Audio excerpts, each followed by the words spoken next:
Bienvenidos a esta cápsula. Voy a leer un texto que he preparado para ustedes, en el que trataré de hacer una introducción al pensamiento de la modernidad, al tiempo que nos concentraremos en la figura de René Descartes y su preocupación escéptica. Este es el texto que he preparado para ustedes. Apuntes para una historia de la modernidad.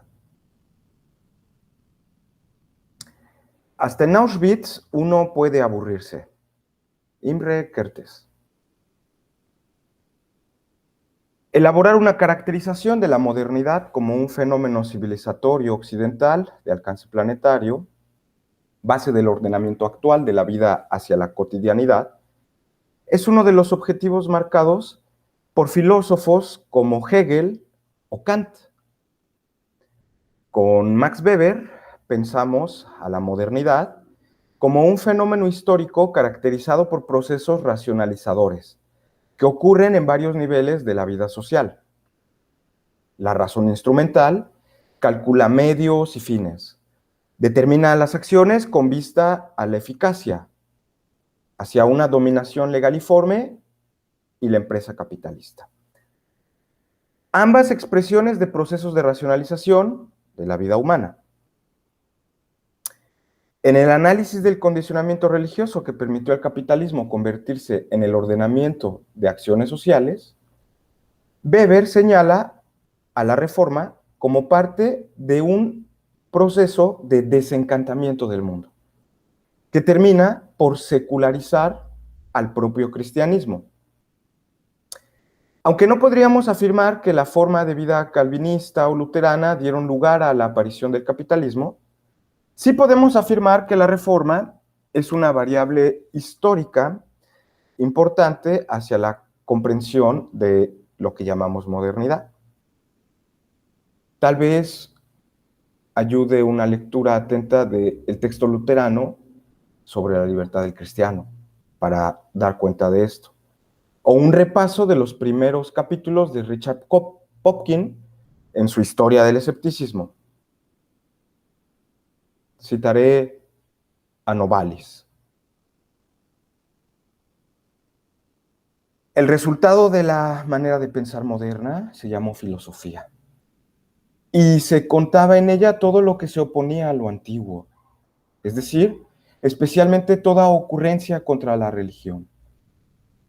El inicial odio personal hacia la fe católica se transformó poco a poco en odio a la Biblia, a la fe cristiana y finalmente incluso a la religión. Aún más, el odio hacia la religión se extendió de una manera muy natural y consecuente a todos los objetos de entusiasmo, a la fantasía y al sentimiento, a la moralidad y al amor a las artes, al futuro y al pasado. Colocó con dificultad al hombre arriba de la serie de los seres naturales y convirtió a la música infinita y creadora del universo en tableteo monótono de un enorme molino que, movido por la corriente del azar y nadando sobre ella, era un molino en sí, sin arquitecto ni molinero. Y en realidad, un auténtico perpetuum mobile, un molino que se mueve a sí mismo. Un entusiasmo le fue dejado magnánimamente al pobre género humano, haciéndolo indispensable como piedra de toque a la formación superior para cada actuante de la misma, sobre todo para sus sacerdotes y mistógagos. Francia era tan feliz de llegar a ser el regazo y la sede de esta nueva fe, que se había aglutinado a fuerza de saber, por desacreditada que estuviese la poesía en esta nueva iglesia. Hubo, sin embargo, algunos poetas que en medio que se servían todavía, a causa del efecto del antiguo ornamento y de las antiguas luces, pero incurrirían a la vez en el peligro de inflamar el nuevo sistema del mundo con un antiguo fuego. Miembros más inteligentes sabían, no obstante, volver a rociar enseguida con agua fría a los oyentes, que ya se habían calentado. Los miembros estaban incesantemente ocupados en purificar de la poesía a la naturaleza, la superficie de la tierra, a las almas humanas y a las ciencias, en destruir toda huella de lo sagrado, en enturbiar el recuerdo de todos los solemnes sucesos y hombres a fuerza de sarcasmos, y en despojar el mundo de todo adorno multicolor. Por su obediencia matemática y su libertad, la luz se había convertido en su favorita. Se alegraban de que se dejase romper antes que jugar con colores. Y de ahí que denominasen, según ellos, su gran negocio, iluminismo. Fin de la cita de Novalis. Habermas pretende, por su parte, en el discurso filosófico de la modernidad, seguir en una comprensión reilustrada del proyecto crítico emancipatorio con el que la filosofía de la historia moderna autojustifica sus pretensiones. No obstante, esta visión reilustrada es resultado del diálogo crítico y creativo que se propone con autores llamados posmodernos, que son magníficos para denunciar las patologías de la razón subjetivista de la modernidad, pero incapaces de alternativas debido a su constante apelación a la inmanencia del lenguaje. O se convierten en la celebración y o la aceleración de las contradicciones, por ejemplo, Deleuze, y recientemente el neoconservador Mark Fisher, o una especie de rebelión estética inocua, tipo Jean Baudrillard o Richard Rorty. Es obvio que la confianza en la razón ilustrada, reducida al cálculo instrumental en el que Occidente lo ha hecho, disminuye o anula la potencia de un contradiscurso práctico, emancipatorio, que es inherente, sin embargo, a la razón. Después de Treblinka, el Ciclón B, Hiroshima, la depredación capitalista del hombre y la naturaleza, los sistemas totalitaristas, la imposición de la blanquitud como identidad civilizatoria, no solo es ingenuo afirmar la modernidad, sino sobre todo cínico. Acusar a la razón de propiciar el culto idolátrico a la facticidad sometida al imperio de lo presentáneo, tal como parece ser la norma de conducta de muchos occidentales, no solo beneficia a la propagación del feliz dominio blando de la culpa generalizada, sino que termina generando un escenario en México de barbarie como el siguiente. La mayoría de los seres humanos es brutal, y cito a Guillermo Fadanelli, analfabeta y ahistórica. ¿De qué puede estar desencantada? Más bien flota como una espesa capa de detritus. Y tiene razón. Muchos jóvenes no desean ser amansados por las supuestas voces o autoridades rectoras que les dictan camino, puesto que las advierten falsas, ineficaces y contradictorias. Esa es la historia de muchos jóvenes sensibles y perspicaces. Tienen razón en rebelarse, al darse cuenta de que los valores agrietados y endebles de sus padres no los llevarán a ningún refugio en sociedades marcadas por extremas diferencias económicas y por la ausencia de un futuro en el que desarrollarse como individuos. Promesas, todas ellas canceladas de una modernidad pirata, clon, pastiche, chafa. Aunque este autor no hace nada por ocultar su vena paleoliberal, individualista, obtenemos ciertas conclusiones a partir de la cita de Fadanelli en el análisis de las condiciones empíricas que han determinado una uniformidad masificada de sujetos,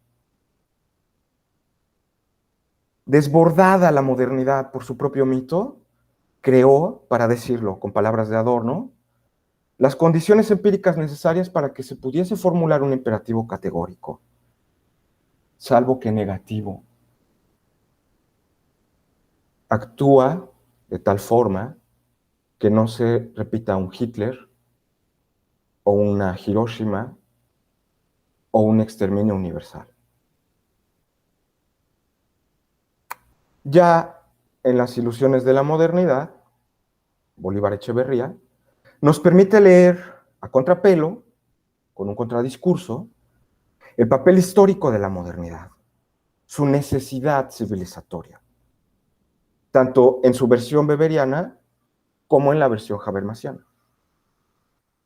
Las 15 tesis sobre modernidad y capitalismo de Echeverría se presentan como la posibilidad de pensar un modelo civilizatorio moderno alternativo al realmente existente, que sea universalizado bajo la forma de intercambio y acumulación del capital. En esta revisión de la modernidad, no deja de llamar la atención el lenguaje marxista que predomina en la exposición de las estructuras centrales de la configuración moderna de la vida humana. Pero más que una simple cuestión de método, nuestra opción por una lectura materialista de la historia de la filosofía resultará en ser una deconstrucción de la lógica de la modernidad realmente existente. El fundamento de la modernidad como posibilidad de la salida de una historia humana condicionada por la escasez en relación al otro, la naturaleza o Dios, gracias al salto cualitativo en la técnica de reproducción social de la vida humana, toma una forma histórica determinada bajo la racionalización de las acciones que impone la lógica capitalista de valorización del valor. Elementos tales como el humanismo de la modernidad, el urbanismo, el individualismo, la planificación, etcétera, serán vistos por nosotros bajo el lente crítico de una modernidad que bajo el signo de una libertad progresiva oculta formas de dominación más inclementes y bárbaras en la historia de la especie humana.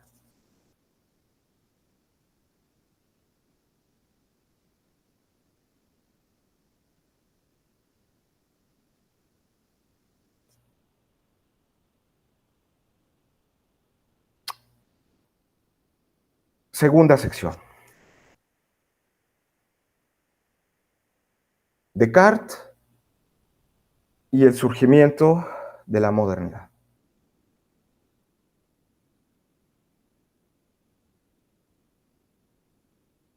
El tiempo histórico que produjo la filosofía de Descartes en el acontecer humano es, sin lugar a dudas, el más complejo que tuvo que atravesar Occidente en su búsqueda por una forma más elevada de vida. La cruz se convirtió en el signo de guerras interminables, en las que conflictos raciales, culturales, lingüísticos, etnográficos y religiosos de aquella pequeña región del mundo llamada Europa no servirán más que para bañar de sangre la tierra. La antigua identidad de este pequeño continente, como un mismo pueblo, protectores y centros de la cristiandad, como Novalis se encargará de señalar, se ha desmoronado, desde hace mucho tiempo. Las iglesias reformadas y algunos principados luteranos lucharon encarnizadamente por conquistar terrenos y conciencias en este pequeño territorio. Las guerras de religión entre calvinistas, hotentotes, católicos, luteranos, bautistas, anglicanos, etc., destrozaron las comunidades de esta identidad naciente europea.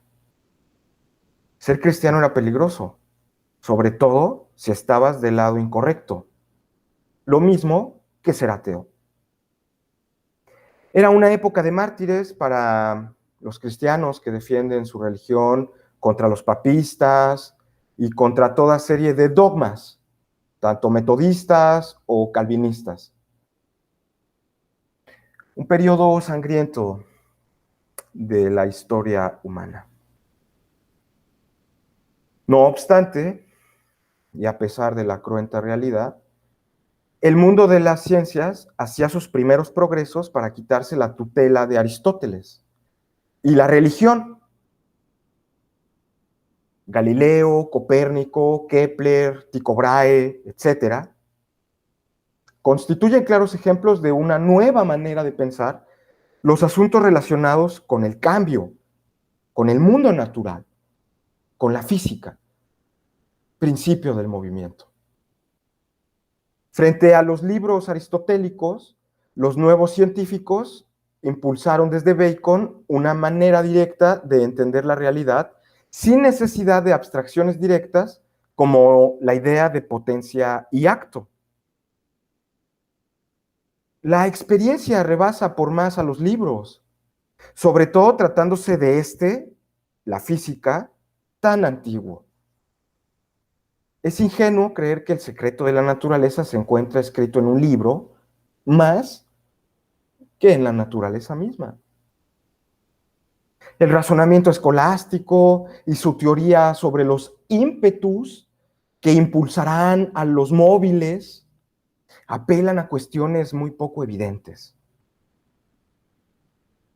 ¿Por qué hemos de aceptar todo un conjunto de estas cosas muy poco razonables para explicar cuestiones tan evidentes? La naturaleza del movimiento muy poco tiene que ver con estados de los objetos o con su configuración final.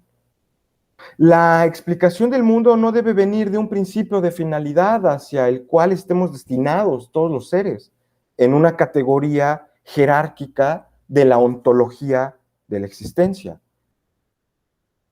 En realidad, no existen regiones privilegiadas del mundo, pues el universo es algo constantemente infinito, cuyo silencio estelar puede resultar aterrador.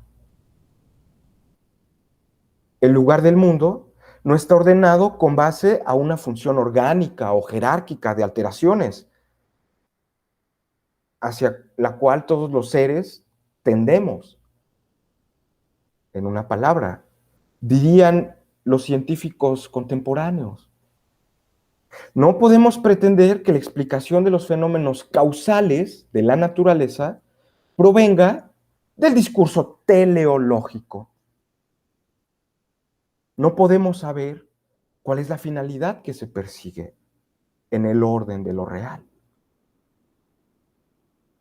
Asumir que existe una causa final que explique la naturaleza del cosmos y que esta sea nuestra única explicación, significa observar al mundo como una totalidad,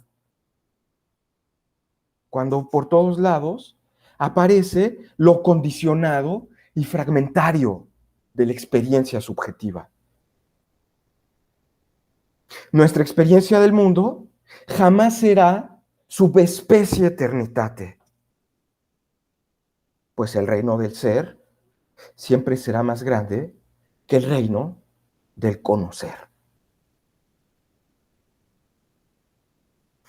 Aristóteles y los escolásticos pueden dar explicaciones hermosas sobre cuál es nuestro sitio y papel en el mundo. Sin embargo, detrás de eso se oculta una pretensión de conocimiento sobre la realidad que rebasa con mucho las capacidades de cualquiera. ¿Cómo es posible saber que existe un orden en el mundo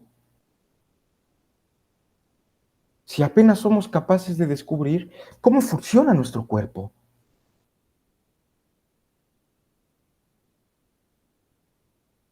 Por otra parte, el descubrimiento por parte de Europa, la invasión de un nuevo continente sin historia, según Hegel, como América, significa una nueva interpretación del mundo, de la totalidad de la especie que habita en él. ¿Qué significan estas criaturas que habitan en las Indias? ¿Acaso merecen el título cristiano de hijos de Dios aquellos salvajes que sacrifican hombres y tienen costumbres tan rústicas? ¿Cuál es en general la naturaleza de estos seres, sin embargo, tan similares a nosotros y capaces de risa? Estas preguntas, y un poco más, fueron discutidas por frailes españoles, muy sesudos, conscientes del tremendo impacto que causó el descubrir otra naturaleza humana diferente a la suya. La controversia de Salamanca, de Valladolid, la controversia de Valladolid entre Bartolomé de las Casas y Francisco de Vitoria, trasunta la reconfiguración de la idea de humanidad en una modernidad llamada por Bolívar Echeverría mediterránea, barroca, en la cual los europeos debieron asimilar durante siglos aquello que los configura como el centro de la modernidad. Sin duda, el impacto por la historia de la humanidad que ha tenido la expansión de Occidente a raíz de una colonización europea es uno de los temas más apasionantes de la historia de la filosofía.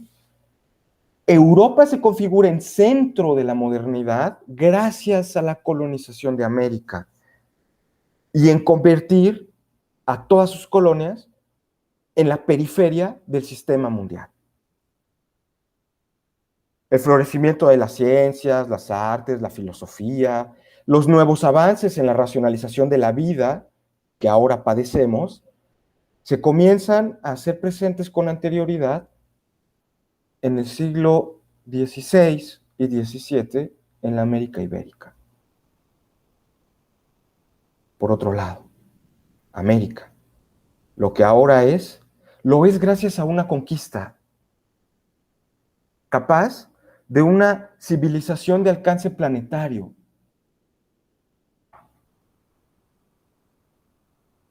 En el balance general que nos ofrecen los autores latinoamericanos sobre el fenómeno cultural de la conquista europea del Nuevo Mundo, la nota característica es el dominio absoluto de la cultura occidental frente a las formas autóctonas del continente americano. Indudable es que el periodo histórico de la colonia y de las diversas luchas decimonónicas por la emancipación política de los estados-nación americanos están fraguados bajo ideas modernas que se fraguan en el continente europeo. Tanto la escolástica española, cuyo mayor representante en el siglo XVI fue el doctor eximio, Francisco Juárez, como las ideas liberales, republicanas, provenientes todas ellas de ultramar y acogidas en Latinoamérica, crearon el programa político de organización social emancipatorio de América.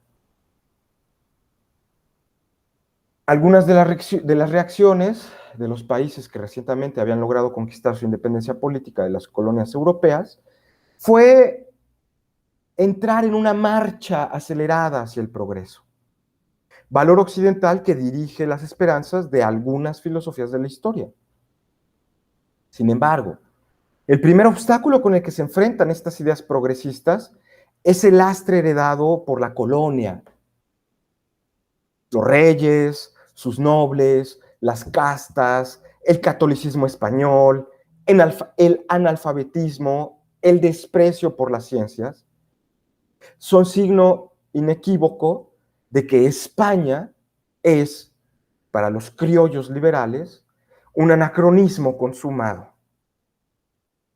Inglaterra y Francia se presentan como modelos de civilización moderna, incluso el poderoso Estados Unidos, donde la naciente burguesía podía celebrar el triunfo de la libertad individual. Filosofías como las de Rousseau, Voltaire, Locke, Jeremy Bentham, Herbert Spencer, Auguste Comte, Son aquellas que permitieron el triunfo de la razón sobre la empolvada y anquilosada tradición de reyes y monjes. Sin embargo, en América Latina, nosotros siempre nos preguntamos perplejos, ¿qué hora es en la historia?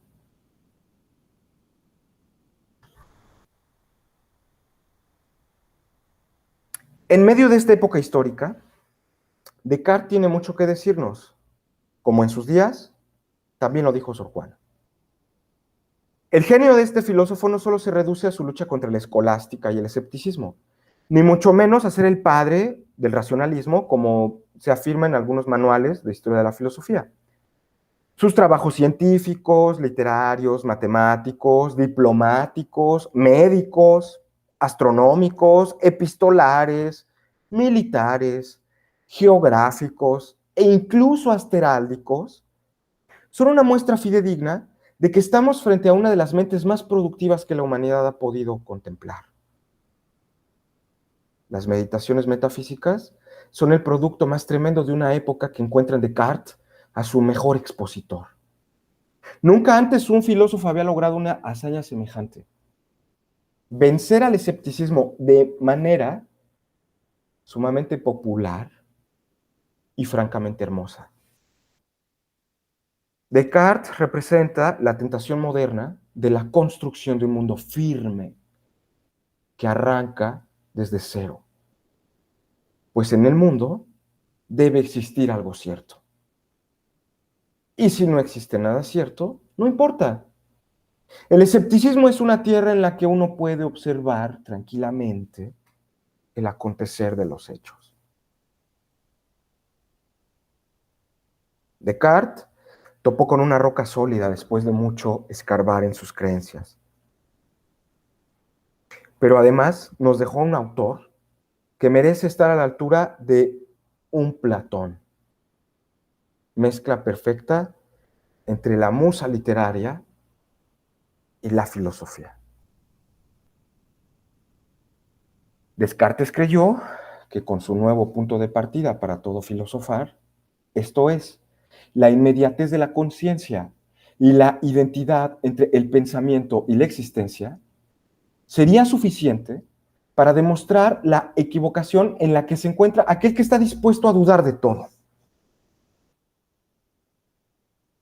Sin embargo, muy pronto la filosofía de Descartes encontró a sus mejores críticos entre los padres Marin Mersenne y Pierre Gassendi, para hablar solo de sus paisanos. Mientras que, por ejemplo, en las Islas Británicas encontró la oposición de un Hobbes o un Locke. Pero esta crítica no está hecha contra la inmediatez de la conciencia y el irresistible poder creador que tiene, sino que se dirige a explotar el límite que podría tener nuestra pretensión de conocer. ¿Cómo es posible que la propia conciencia, a partir de ella, nos informe de un mundo exterior? ¿Está la razón autorizada para hacer semejante inferencia? El escéptico, tal como lo plantea Descartes, es vencido porque él mismo debería aceptar que el origen de todas sus dudas es algo tan claro, distinto y verdadero en su inmediatez que la conciencia no hace sino aceptar su verdad. Un argumento similar al que parece aplicar San Agustín en su lucha contra los académicos. Pues a la conciencia se le revelan, según San Agustín, contenidos inmediatos.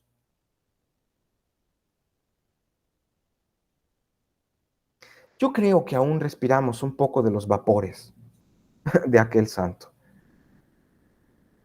El pensamiento y sus contenidos son algo mejor conocido que aquello que está fuera del reino de la mente. Sobre nosotros mismos y nuestros estados mentales, somos incorregibles. Cada vez que se presenta a nuestra conciencia la actividad del pensar en sus múltiples modos.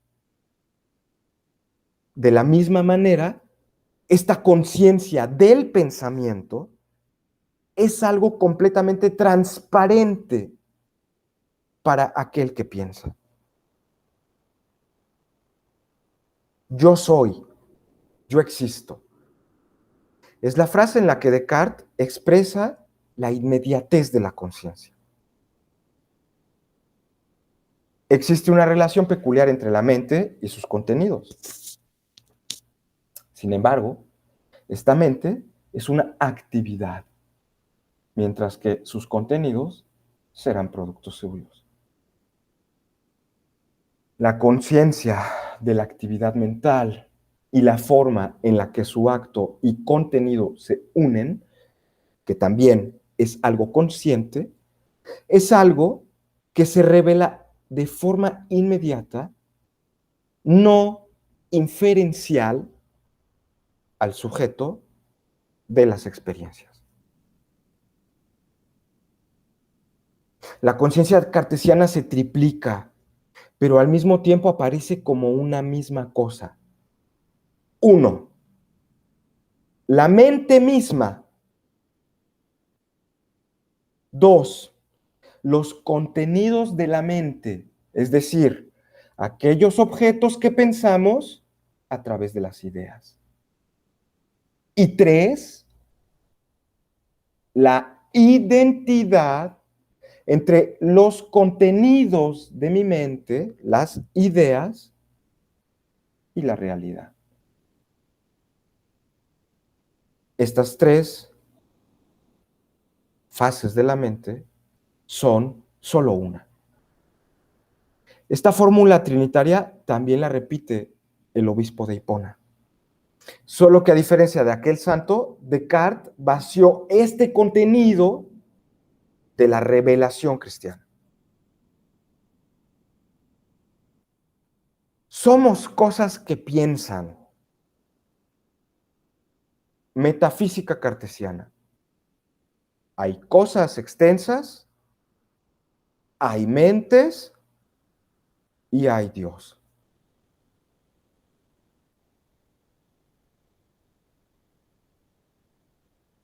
El resto de la filosofía que se continúa con Descartes suele etiquetarse según la perspectiva epistemológica que cada autor sostiene. Sin embargo, esto podría encubrir el verdadero desarrollo de las ideas subsiguientes al descubrimiento del cogito cartesiano. Empirismo o racionalismo no son más que simples nombres que podrían distorsionar una realidad de la historia de la filosofía. No hay duda de que el ataque a la noción de sustancia por parte de Hume sigue argumentos típicamente empiristas, o que la disputa entre Locke y Leibniz tiene su punto más agrio en la disputa sobre las ideas innatas. Sin embargo, estos filósofos de la modernidad todos comparten preocupaciones comunes surgidas por la idea del cogito. La lucha contra el escepticismo, la búsqueda de la racionalidad en el pensar y en el obrar, la preocupación moral basada en el individualismo moderno, la búsqueda de autonomía y de la mayoría de edad en el uso de la razón, son elementos que comparten estos filósofos modernos. El pensamiento filosófico de este periodo surge, asimismo, de catástrofes civilizatorias, pero no se contenta con la miseria de la increencia que se rinde ante la validez de lo antiguo. Es un pensamiento que proclama un punto nuevo de arranque, más humano y más crítico para la filosofía. Ideas como ilustración, crítica, juicio propio, autonomía moral, racionalidad, son los derroteros clásicos hacia los que se enlazará el pensamiento de la modernidad. De lo que se trata es de sobrevivir a la catástrofe e imponer la razón frente a la adversidad. Confiando en Dios, sí, pero siendo autónomo frente a Él. La forma más racional de vivir en un tiempo con tanto desconcierto, como el que le tocó vivir a Descartes, ¿no? Así, empiristas y racionalistas tienen vasos comunicantes que los hacen comunes en el proceso de racionalización que Occidente experimenta hacia una nueva etapa de su historia. Este proceso de racionalización, no lo olvidemos, contiene un componente religioso importantísimo. El cristianismo puritano y la ascética del ahorro, trabajo, profesión, vocación, consolidaron una nueva manera de organizar a los sujetos, fenómeno que abonó en el proceso de transformación de la manera en la que los seres humanos producen y reproducen su especie. El nacimiento del capitalismo y la construcción de los modernos estados-nación son fenómenos complementarios que encuentran su punto focal en la ascética intramundana de las iglesias reformadas. La nueva manera de conducir la vida que surge de la simple fe y la angustia por la salvación personal no constituyen por sí mismos una base para asegurar el desarrollo del capitalismo, ni de la racionalización moderna, pero sí constituyen un salvoconducto para entrar en un proceso de racionalización que abarcará la vida completa de los seres humanos modernos. En este proceso de racionalización, para concluir, los sujetos se desarrollan al paralelo de la búsqueda de un criterio verdaderamente universal que, sin importar religión, raza o costumbres, todos sean capaces de admitir, tanto en el ámbito práctico como en el ámbito teórico de la razón. Las tradiciones y costumbres milenarias no bastan para justificar las pretensiones políticas o de conocimiento, mucho menos la simple apelación a la autoridad que surge a partir del carisma. Solo algo realmente compartido por todos puede ser el fundamento de estas pretensiones. El final de este proceso concluye con la transformación de la racionalidad en un proceso formal legal en el que el contenido de las normas y los conocimientos deben ser evaluados por una regla realmente universal. La universalidad de la razón que legisla sobre el mundo.